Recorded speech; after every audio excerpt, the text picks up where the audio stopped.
One of the most exciting scientific findings of the past half century has been the discovery of widespread trophic cascades.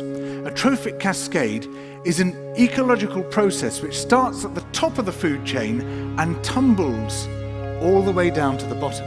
And the classic example is what happened in the Yellowstone National Park in the United States when wolves were reintroduced in 1995. Now, we all know that wolves kill various species of animals, but perhaps we're slightly less aware that they give life to many others. Before the wolves turned up, they'd been absent for 70 years. That the numbers of deer, because there was nothing to hunt them, had built up and built up in the Yellowstone Park, and despite efforts by humans to control them, they'd managed to reduce much of the vegetation there to almost nothing. They'd just grazed it away. But as soon as the wolves arrived, even though they were few in number, they started to have the most remarkable effects. First, of course, they killed some of the deer, but that wasn't the major thing. Much more significantly, they radically changed the behavior of the deer. The deer started avoiding certain parts of the park, the places where they could be trapped most easily, particularly the valleys and the gorges. And immediately those places started to regenerate. In some areas, the height of the trees quintupled in just 6 years. Bare valley sides quickly became forests of aspen and willow and cottonwood. And as soon as that happened, the birds started moving in. The number of songbirds, of migratory birds, started to increase greatly. The number of beavers started to increase because beavers like to eat the trees. And beavers, like wolves, are ecosystem engineers. They create niches for other species.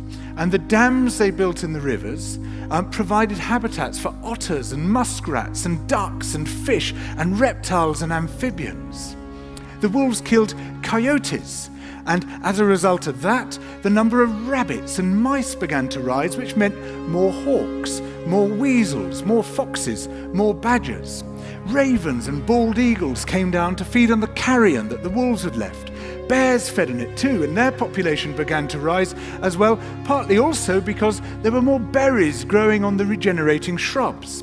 And the bears reinforced the impact of the wolves by killing some of the calves of the deer. But here's where it gets really interesting. The wolves changed the behavior of the rivers. They began to meander less. There was less erosion. The channels narrowed, more pools formed, more riffle sections, all of which were great for wildlife habitats. The rivers changed in response to the wolves. And the reason was that the regenerating forests stabilized the banks so that they collapsed less often, so that the rivers became more fixed in their course. Similarly, by driving the deer out of some places and the vegetation recovering on the valley sides, there was less soil erosion because the vegetation stabilized that as well. So the wolves, small in number, transformed not just the ecosystem of the Yellowstone National Park, this huge area of land, but also its physical geography.